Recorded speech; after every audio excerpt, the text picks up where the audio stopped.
The dining room at Branscombe Hall held its candlelight, the way old houses hold their silences, completely, without apology. Charlotte Branscombe, Viscountess Branscombe, sat at the long mahogany table with her husband on her left and her son on her right. And the evening was as ordinary as any evening in 4 years of marriage could be. Oliver was talking about a horse. He had been talking about the horse for the better part of 10 minutes, with the specific, relentless enthusiasm of a 9-year-old who had recently discovered that horses had opinions, and that the opinion of the bay gelding in the lower paddock regarding mud was both forceful and inconvenient. Adam was listening. Genuinely listening, Charlotte noticed, not performing attention. And the candlelight moved across his face in a way that made him look, for a moment, younger than his 38 years. She reached for her wine. She set the glass down again. She said, almost as an aside, the way one mentions the weather or a letter from a cousin, that she had run into someone at the village shop that morning. A Miss Crewe who had introduced herself as an old friend of Adam's, and who had asked very particularly to be remembered to him. The wine glass in Adam's hand cracked. It was not a dramatic sound. It was a small, precise sound. A thin report, like a knuckle struck against a door. And then there was a thin red line across his palm, and a slow dark stain spreading through the white of his cuff. Oliver's voice stopped mid-sentence. Charlotte did not move. She looked at her husband's face, and what she saw there she had never seen in 4 years of marriage. Not guilt exactly, and not fear exactly, but something older than either. The face of a man who has been waiting, without admitting it to himself, for precisely this moment to arrive. "Papa," Oliver said carefully, "you've cut yourself." "So I have," Adam said. His voice was entirely steady. That steadiness, Charlotte thought, was the most frightening thing she'd seen all evening. She rose from her chair and went to the sideboard for the linen. She took Adam's hand. He let her take it without resistance. And she pressed the cloth against the cut, which was shallow and already slowing. Oliver watched with the solemn attention of a child who understands that something is happening that is not about the cut. Charlotte met his eyes across the table. "Finish your supper," she said. "There is apple tart." Oliver finished his supper. He ate his apple tart. He did not mention the horse again. 2 hours later, with Oliver in bed and the house settled into its nighttime quiet, Charlotte sat in the library across from her husband. She had washed his hand herself, upstairs, in the basin on the washstand, without speaking. She had wound clean linen around the cut and tied it neatly. Adam had watched her do it with the expression of a man who understands he is being given a kindness he has not yet earned, and who is not certain he deserves the grace of receiving it without comment. Now she closed the library door and stood for a moment with her back against it, and then she walked to the chair across from his and sat down and folded her hands in her lap. "Who is Miss Crewe?" she asked. Adam looked at the fire. "An old engagement," he said. "Broken before I knew you, 5 years before." "When did you last see her?" He did not answer immediately. The fire moved. A log settled. Charlotte watched his hands, the bandaged one resting on the arm of the chair, the other very still against his knee. "Adam," she said. "Charlotte, when did you last see her?" He looked at her then, and she saw it again. That older thing, beneath the composure he wore so well. "I will explain everything," he said. "I want to explain everything, but I need—" "Why is your hand still trembling?" The question was the last of the three, and it landed differently from the others. Not because it was harsher, but because it was the most precise. Because it named the thing neither of them had named yet, which was that the trembling had nothing to do with the cut and everything to do with what had caused it. Adam closed his eyes briefly. When he opened them, his voice had changed. Not louder, not harder, but stripped of something. The careful management he applied to everything he said was gone. Her name was Vivian Crew, he said. We were engaged when I was 32. My uncle, the one who held the mortgages on the Hertfordshire property before I inherited, he required me to end it. He had identified a more advantageous alliance. I did what he asked. He stopped. The new alliance collapsed within the month. A family scandal. Vivian had already gone. She had lost her social standing when I broke the engagement, and there was nothing left for her here. He stopped again, and this time the pause was longer. Charlotte waited. I will tell you the rest, he said. I want to tell you the rest. But I need you to know first that I did not come to you with this secret deliberately concealed. I believed, when I asked you to marry me, that it was a closed chapter. That she was... He stopped. That she was what? He did not answer. And that silence, precise, deliberate, shaped by something he was choosing not to say, was its own kind of answer. Charlotte looked at him for a long moment. Then she stood, smoothed her skirt once with the flat of her hand, and said, in a voice from which she had removed everything unnecessary, Oliver and I will leave for my sister's house in Bath in the morning. I will return when you are prepared to answer all 3 questions in full. She did not wait for him to respond. She crossed to the door, opened it, and went upstairs. Adam sat alone in the library until the fire burned itself out, and he did not move to rebuild it. Vivian Crew arrived at Branscombe Hall the following morning at 10:30, while the dew was still on the grass and the gravel of the front drive had not yet dried from the night's rain.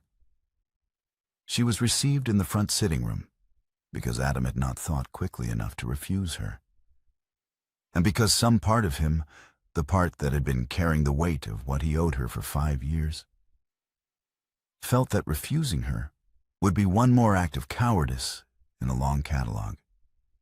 She had not changed as much as he expected. She was 36, and the continent had given her something that English drawing rooms rarely produced. A kind of polished self-possession that looked like confidence, until you studied it more carefully and understood it was armor.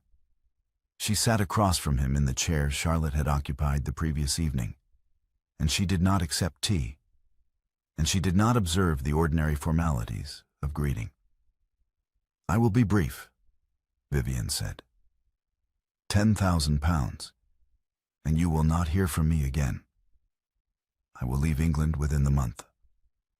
Your wife will never need to know the full extent of what passed between us, and your reputation will remain precisely as it stands.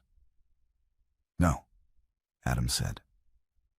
Vivian tilted her head slightly, as though she had heard something mildly interesting. I beg your pardon? I will not pay another penny. He held her gaze. I have already given you more than any reasonable account of what I owe you could justify, and I gave it in secret, which was a mistake I will not repeat. I am not going to pay you £10,000, Vivian. Then I will go to your wife, Vivian said pleasantly, and to Lady Marchant, and to Mrs. Forsyth, and to anyone else who will listen. I have a version of events that is, let us say, carefully constructed. It will not be pleasant for either of you. I expect it will not, Adam said. Vivian studied him. Something shifted in her expression. Not surprise exactly, but a recalibration. She had come expecting the same man who had sent money through an intermediary 6 weeks running, the man whose silence had been purchased so easily because he was terrified of losing what he had built. She was looking at a different version of him now, and she was not certain yet what it meant. She smiled, a small, controlled smile, and rose from her chair. "I will see myself out," she said. When she was gone, Adam sat for a long time in the empty room. Then he went to the writing desk and took out paper and ink, and he wrote to Charlotte in Bath. He told her that Vivian Crewe was alive. He told her that Vivian had come to the house and made direct financial demands and had threatened a public campaign if those demands were refused. He told her the situation was considerably more serious than he had indicated in the library, and that she deserved to know this before it went further. He did not tell her about the 6 weeks of payments. He sealed the letter, addressed it to her sister's house on Queen Square, and sent it by morning post. He sat with the omission for the rest of the day, and the omission sat with him. Charlotte received the letter on the 3rd morning after her arrival in Bath. She read it at the writing table in her sister Margaret's small morning room, while Margaret moved quietly in the background, pretending to arrange flowers and not reading Charlotte's face. Charlotte read the letter twice, set it face down on the table, and sat for a moment with her hands flat on the wood. Then she drew a fresh sheet of paper toward her and wrote to her late father's solicitor in London, a Mr. Hale, who had handled the Penrose estate for 30 years and who knew, better than anyone, how to locate information that other people preferred to keep unfound. She wrote to her cousin Eliza in Paris, asking a specific question about a specific name. She wrote to a Captain Forsyth, who had served briefly with Adam during his military commission, and who had, on 2 separate occasions over the years, made remarks about Adam's past that he had immediately retracted when he noticed Charlotte listening. She did not cry. She did not discuss any of it with Margaret, who was kind and well-meaning, and who would have offered comfort when what Charlotte needed was clarity. She went to bed at a reasonable hour and lay awake in the dark, cataloging what she knew and what she did not, and making a mental list of the precise shape of the space between those two things. Oliver, who was resilient in the way of children who have already learned that adults sometimes need to travel unexpectedly, spent his days with Margaret's daughters and came to dinner each evening with grass stains on his knees and detailed reports on the progress of a marble tournament that Charlotte followed with genuine attention because Oliver's voice, describing the arc of a glass marble across a flagstone courtyard, was the clearest thing in her days. 11 days passed. On the 12th day, a note arrived from Adam. He was in Bath, he said. He had taken a room on Queen Square. He did not ask to see her. He simply told her he was there. Charlotte did not send word. She did not receive him. She went about her days in the same methodical way she had gone about the previous 11, and she did not look out the window at Queen Square. Or at least she told herself she did not. The following morning, a wrapped package appeared on Margaret's front step. Charlotte found it when she came downstairs before anyone else was awake.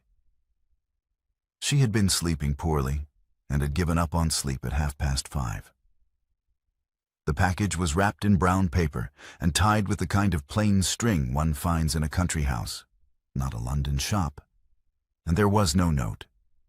She unwrapped it on the step in the early gray light and found Oliver's book, the illustrated volume of natural history that he had been reading aloud to Adam on Sunday evenings for the past 3 months, which he had left behind at Branscombe in the hurry of their departure, and which he had mentioned twice since arriving in Bath with the particular restraint of a child who knows better than to ask for things during a crisis. Charlotte sat down on the step with the book in her hands. She sat there for a long time. The street was quiet. A cart went past at the far end of the square, and a pigeon landed on the railing and regarded her without interest.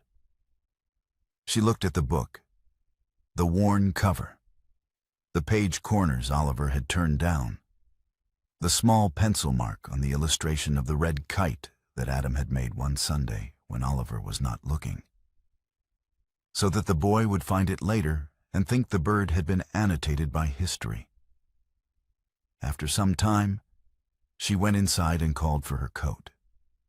She sent word to Adam's rented room, and they traveled to London together in a hired coach, sitting across from each other with the book on the seat between them and the Berkshire countryside, moving past the windows in the pale light of an early February afternoon. They did not speak much during the journey. There was a particular quality to the silence between them, not comfortable, not hostile, but careful in the way of two people who understand that what is said now will matter considerably, and who are each, in their own way, preparing. The coffee house near Lincoln's Inn was small and warm, and smelled of roasted beans and old leather.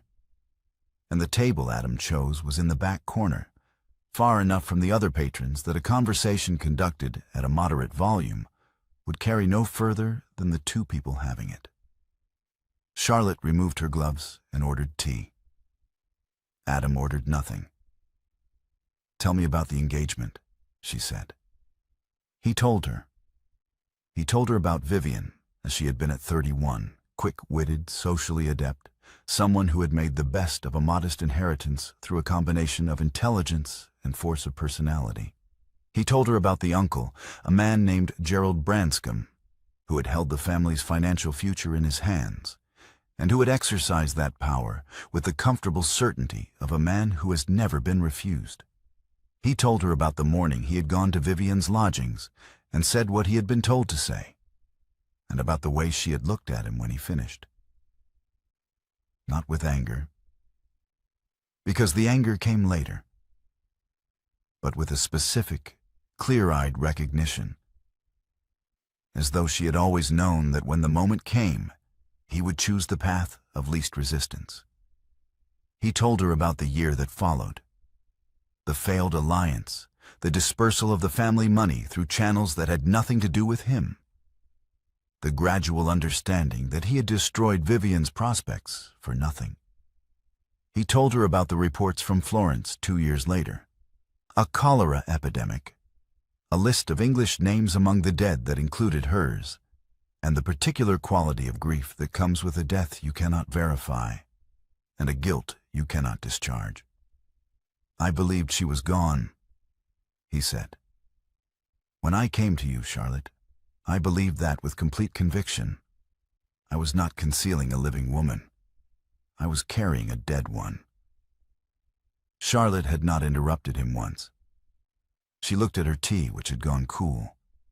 Then she reached across the table and placed her hand briefly over his. Not a gesture of forgiveness, not yet, but something more precise than that. An acknowledgement that she had heard him, that she was still present, that she had not yet decided what this meant. "I need the rest of it," she said. He looked at her.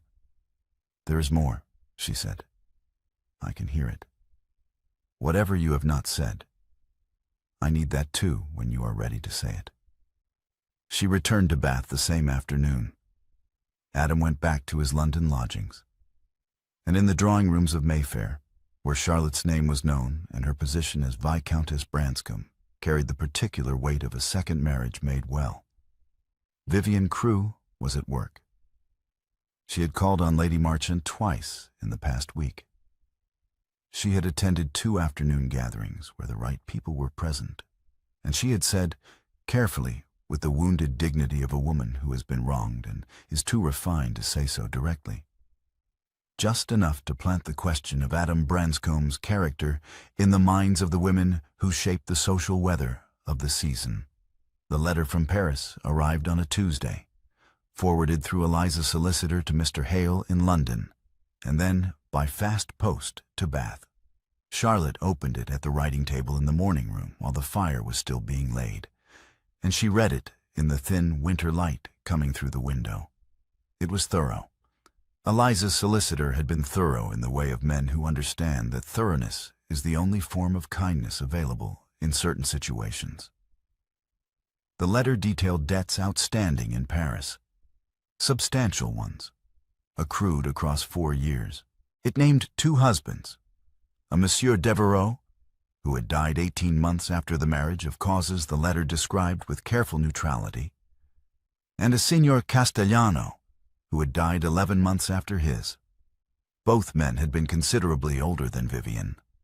Both men had possessed considerable fortunes, and both fortunes had been found, upon examination, to be considerably diminished by the time of their deaths. The letter outlined, in the measured language of legal documentation, a pattern that stretched across 4 years and 2 countries, and that bore the clear shape of something deliberate. Charlotte read it twice. She sat with it for a moment, and then she wrote a single line on a fresh sheet of paper, folded it, and called for the night rider. She wrote, "Come tomorrow," all of it this time. Adam arrived at dawn. He came to the door of Margaret's house before the household was fully awake, and Charlotte received him in the small sitting room at the front, where the fire had just been lit and the room still held the chill of the night. She did not offer him tea. She handed him the Paris letter and watched him read it. He read it once. He set it on the table between them. He did not look at the fire, and he did not look at his hands.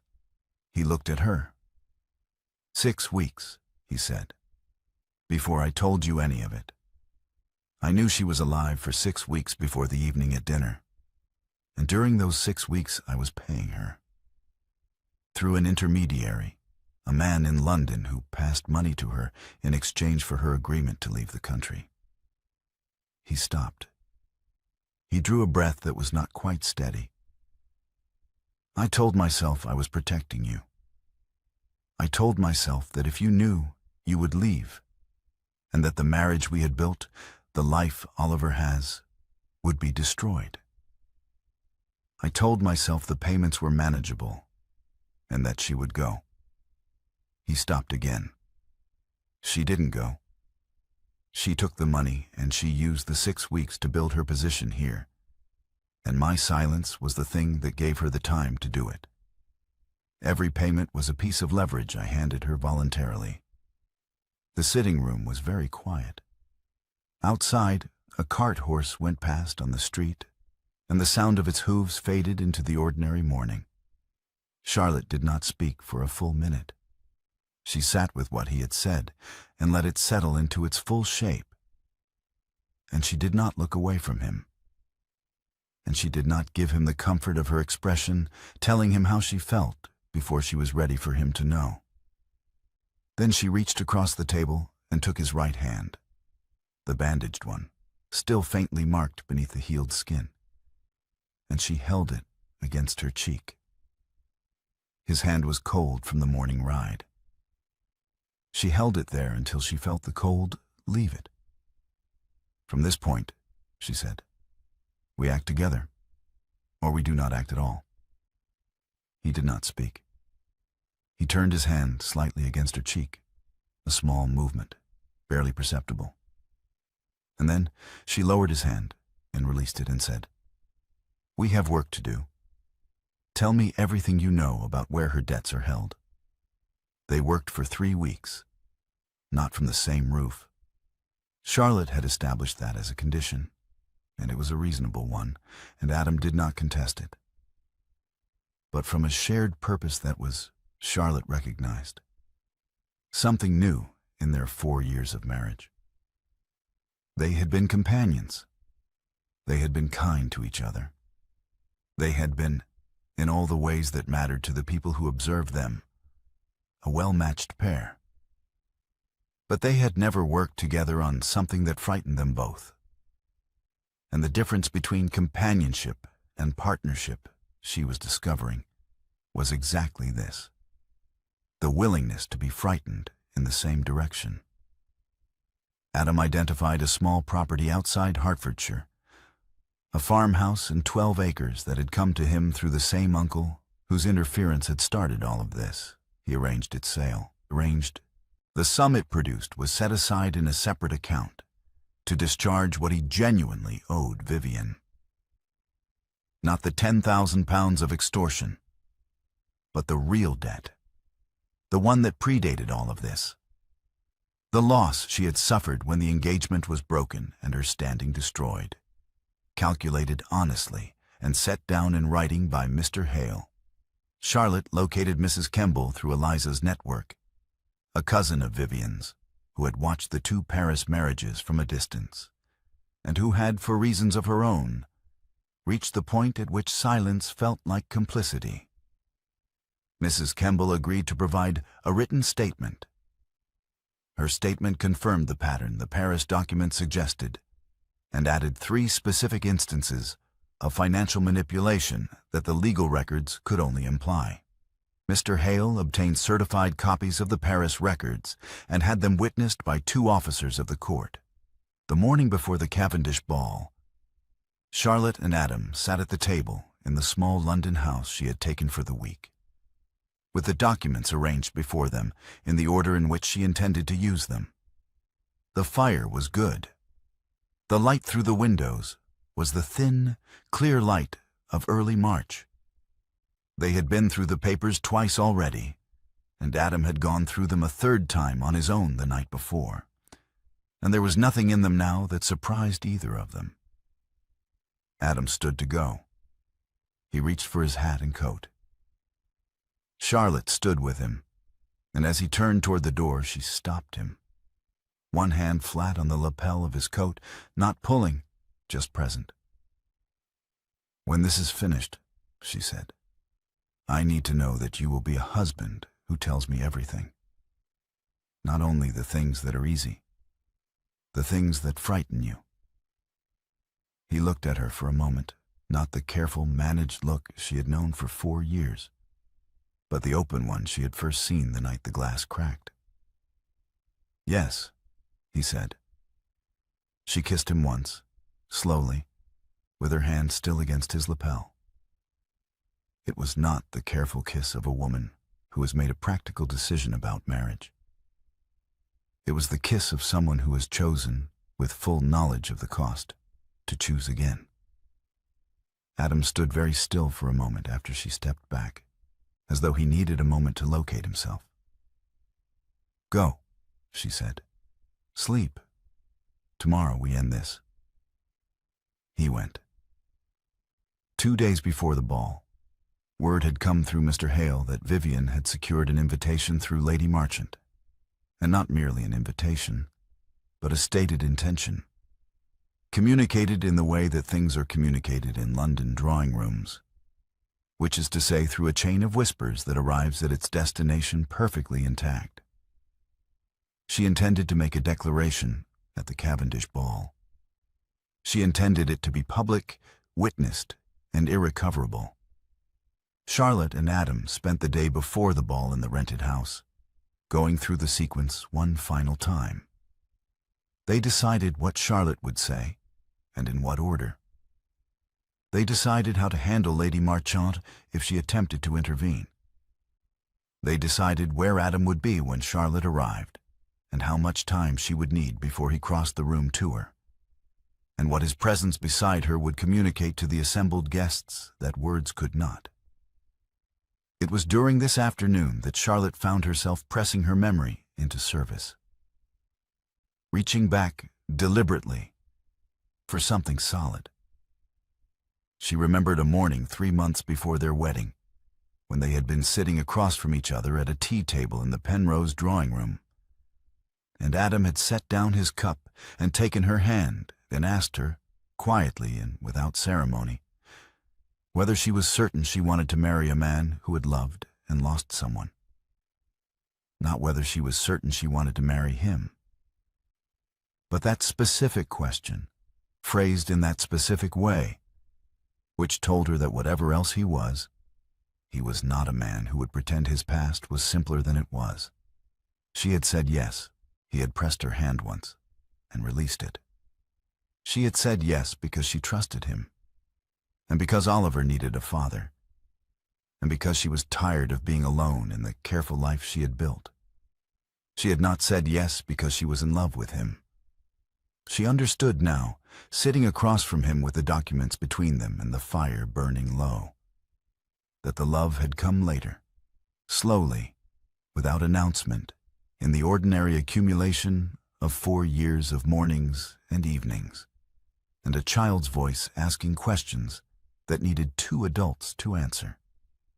That evening, she wrote the key facts on a single card in her neat, precise hand. Adam read it once.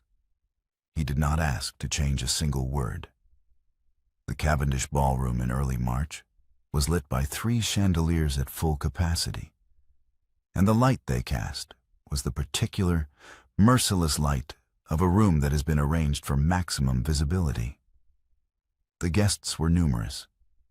The music was already playing when Charlotte arrived, alone, in pale green silk that she had chosen because it was the color least likely to be confused with anything Vivienne Crewe would wear, and because it was the color she had been wearing the first time Adam had looked at her across a room and not looked away.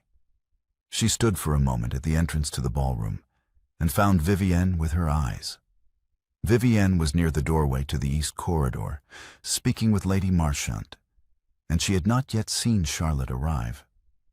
She was looking toward the far end of the room, toward the place where Adam would enter when he arrived. And her expression was the expression of a woman who has prepared thoroughly and who believes preparation is sufficient. Charlotte crossed the full length of the ballroom. She walked without hurrying and without hesitation, and the people she passed turned to look at her because there was something in the manner of her crossing. Not haste, not performance, but a quality of absolute purpose that drew the eye. By the time she reached the east corridor doorway, a loose circle of guests had formed nearby, drawn by the same instinct that draws people toward the edge of something about to happen. "Miss Crewe," Charlotte said. Vivienne turned.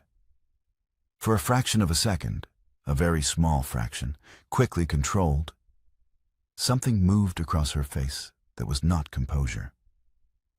"Lady Branscombe," Vivienne said, and her voice was warm and entirely steady. "How unexpected." "I have a few things to say to you," Charlotte said, "and I would prefer to say them now, before this evening goes any further in the direction you intend." She spoke quietly, at the volume of a private conversation, which meant that the nearest guests could hear every word without appearing to listen. "You have outstanding debts in Paris. I have the figures, and they are specific. You have been twice widowed in circumstances that a Paris solicitor has documented with considerable care.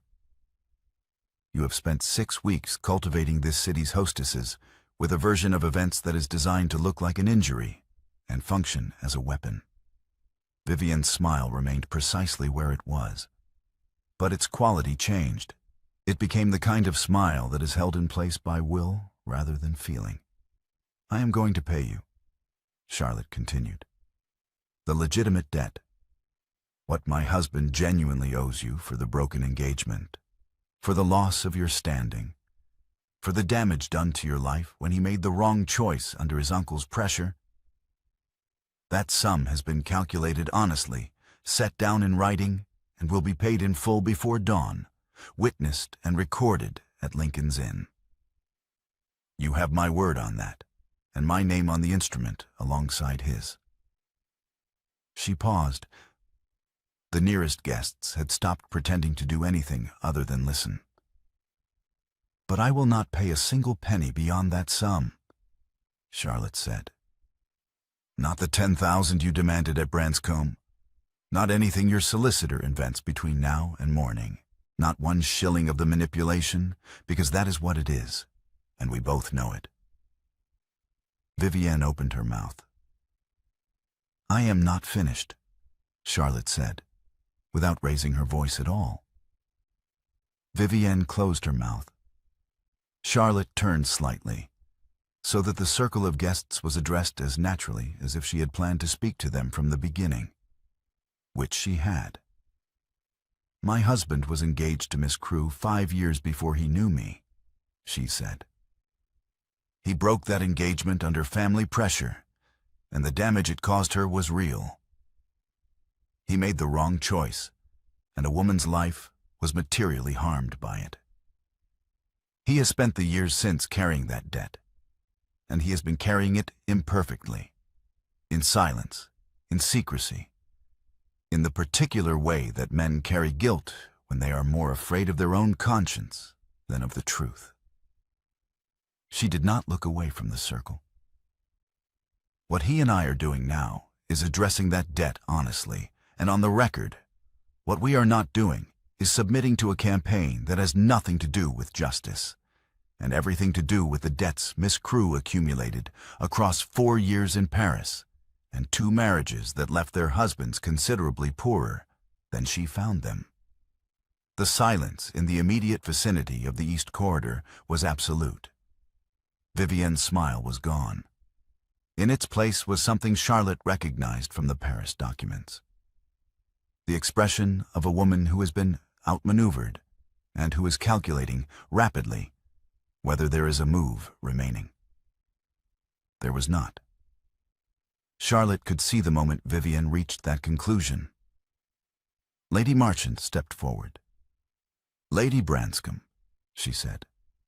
"I must say—" "Lady Marchant," Charlotte said, turning to her with the same unhurried courtesy she had applied to everything else. "I am curious whether you are aware that the invitations you have been issuing this past fortnight have been issued to a woman with outstanding warrants in Paris. I suspect you were not. I suspect you would prefer to have known." She held Lady Marchant's gaze for a moment. "I will leave you to consider what that means for the evening." Lady Marchant said nothing. Vivienne Crewe looked at the circle of faces around her. Faces that had heard everything, that would remember everything, that would carry what they had heard into every drawing room in London before the week was out. And she understood that the version of events she had spent 6 weeks constructing had been dismantled, piece by piece, in front of witnesses. She did not speak. She did not offer a parting remark or a final smile. She turned and walked toward the ballroom's main entrance, and the crowd parted for her, and she left. That was all. There was no dramatic exit. There was simply a woman who had come to destroy something and found it already built too solidly to fall, and who left because there was nothing else to do. Charlotte stood in the space Vivienne had occupied and let the quiet settle. The nearest guests, several of whom she knew, several of whom she did not draw back from her. One woman, a Mrs. Alderton whom Charlotte had met at 3 separate dinners over the past 2 years, touched her arm briefly and said nothing, which said everything. From the far end of the ballroom, Adam heard the last sentence Charlotte spoke. He had arrived later than planned, delayed by a carriage problem in the Strand, and he had entered the ballroom already scanning for Charlotte, already moving toward the East Corridor because that was the plan, and the plan was all he had. He heard her voice first, not the words, but the quality of it. That particular steadiness she produced when she was most frightened and most determined simultaneously. And then he heard the words, and then the silence. And then he was crossing the room. He reached her side and stood there. He did not speak. He did not put his arm around her, or take her hand, or do anything that might suggest she needed support that she had not already provided herself. He simply stood beside her, in the chandelier light, in the circle of guests who had watched everything, and let his presence say what words could not. That he was there, that he had heard, and that he was not going anywhere. They remained in the ballroom long enough for the nature of the evening to establish itself among those present. They spoke to Mrs. Alderton. They spoke to 2 other couples. The music continued. The evening continued. And the assembled guests, who had watched a Viscountess manage the worst without flinching and pay a genuine debt without being extorted into it. Arrange themselves around her and not against her, because that is what people do when they have watched someone behave with more courage than they expected. Before sunrise the following morning, Charlotte and Adam sat at a narrow table in a room at Lincoln's Inn, while Mr. Hale spread the document between them. It named the sum. It named the purpose. It bore the date, the witnesses, and the signatures of both Adam Branscombe and Charlotte Branscombe, written in the same ink on the same line. "That is the last of it," Mr. Hale said, when the ink was dry. "Yes," Charlotte said. "It is." They walked out into the pre-dawn street together. London was gray and cold and almost entirely quiet, and the lamps were still burning on the corner, and Charlotte's breath made small clouds in the air. Adam offered his arm. She took it. They walked to the end of the street and stood for a moment at the corner, and neither of them said anything, because there was nothing that needed to be said that had not already been said, or done, or signed and witnessed before a solicitor in a room that smelled of old paper and finished business. 3 days later, they returned to Branscombe Hall.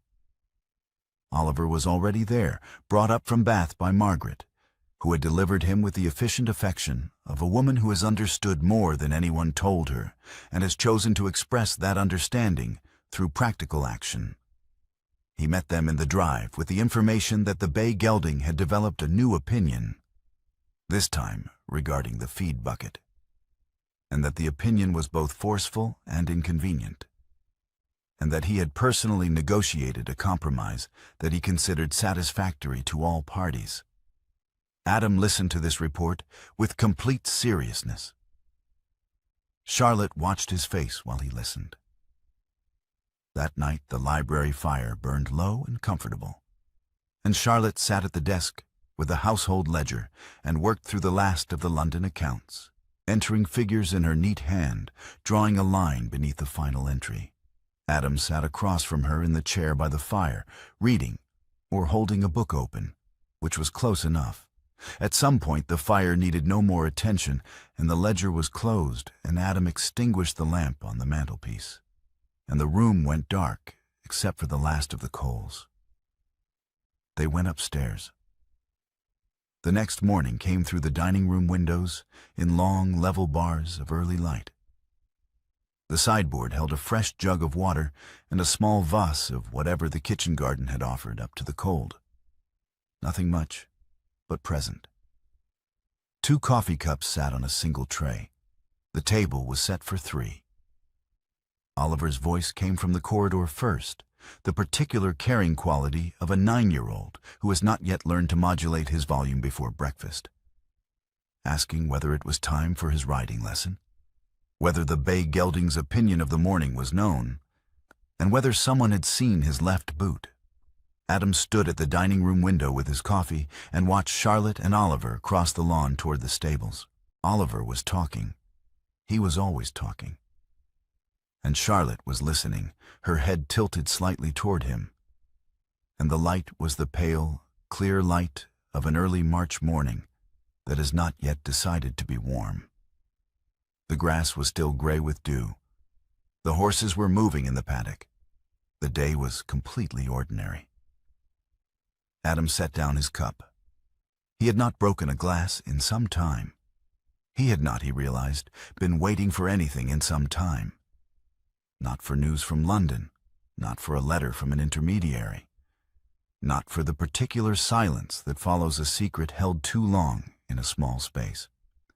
The house behind him was full of its ordinary sounds. A door, a step on the stair, the distant voice of the cook giving instructions to someone in the kitchen. He was, for the first time in 5 years, a man with no closed door inside himself. Every room was open.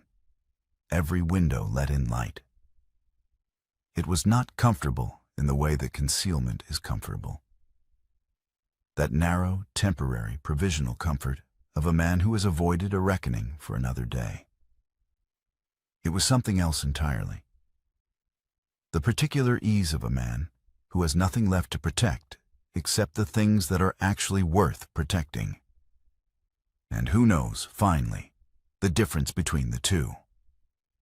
Oliver reached the paddock fence and climbed the first rail and called something back toward the house. And Charlotte turned and looked up at the window where Adam stood and raised one hand. Not a wave exactly, not a summons, just an acknowledgement that she had seen him standing there, that she knew where he was. He raised his hand in return. Then he went to find Oliver's left boot